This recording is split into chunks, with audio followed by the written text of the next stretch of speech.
Hello there, Meteorologist Shawn Cable here in the First Alert Weather Center, and I have a quick update on the severe weather potential this weekend. And I don't want to scare you, but I want you to be aware that we are looking at a potential dangerous severe weather situation, especially south and west of Mankato on Sunday afternoon into Sunday evening. We have a medium to high risk. The high risk is actually Windham, Jackson, Worthington, and west.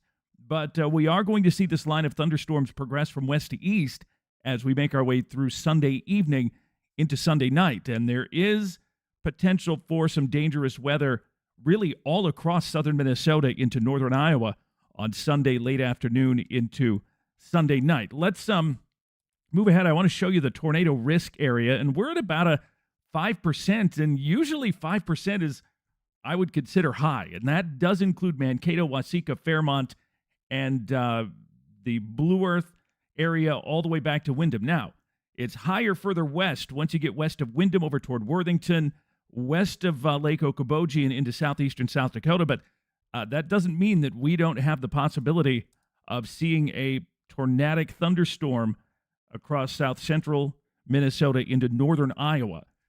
The key here, and what I want you to do, is just be prepared, have a way to get severe weather information, and know where to go and what to do if severe weather strikes, because this is going to be later Sunday afternoon and especially into Sunday evening. Let me take you through the hour-by-hour forecast here and kind of show you what we're talking about timing-wise. Notice how everything kind of develops out let me get to Sunday. All right, by noon Sunday, south central South Dakota, we're going to start to see some thunderstorms developing.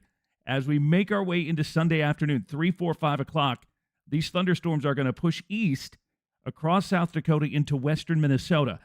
And what's going to happen is early on, individual cells will have the potential to produce a very big hail, damaging wind gusts, and even an isolated tornado or two. Notice how, and at this point, I want you to pay attention to timing, not to the specific location of the individual cells, because what happens is we're going to see a few rain showers and thunderstorms overnight on Saturday night into Sunday morning, and all of that will impact where the front sets up and how things evolve. So the specifics will change.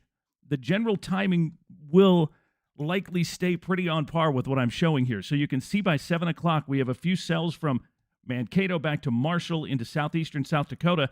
This whole thing will turn into a big line and move east. Now, along that line, once we go from individual cells into a line, we're going to see more of a straight line wind, large hail risk, but a few tornadoes are also possible along the leading edge of that line. So we're going to, I think, especially Mankato, North Mankato, early to mid-evening, maybe as late as 10 o'clock or so is when we expect these storms to move through, and everything will continue to push eastward through Sunday night into Monday morning, which leads me into Monday, which I think has potential to be perhaps a fairly high severe risk day as well. We have a high risk south of Mason City and Algona, but a medium risk from the Twin Cities to New Ulm to back to around Jackson to Sioux City, Iowa. And along that cold front, we're going to see more thunderstorms develop on Monday. Now, I'll get more specific with Monday as we get closer, because just like Sunday, Monday's storms will really kind of depend on what happens with the storms on Sunday night into Monday morning. So there could be some change there as well. Just keep in mind severe weather potential Sunday afternoon and especially Sunday night, and again on Monday afternoon into Monday night. We could have some fairly significant severe storms that push through. The good news here is that we do have the potential for some pretty good rain that could develop, and you can see here that we're talking possibly 1 to 2 inches or more in spots. Now, keep in mind, not everyone's going to get those amounts, but the potential is there, something we will be watching. It looks like some much-needed rainfall to kind of hold down some of that dust on windy days. We'll be watching things closely here in the Weather Center. Be sure to have your KEYC First Alert app ready to go. If you don't have it yet, go to your app store, click or search KEYC, and you can find the app right there. Or let me put this up here for you, and I'll leave it for just a minute.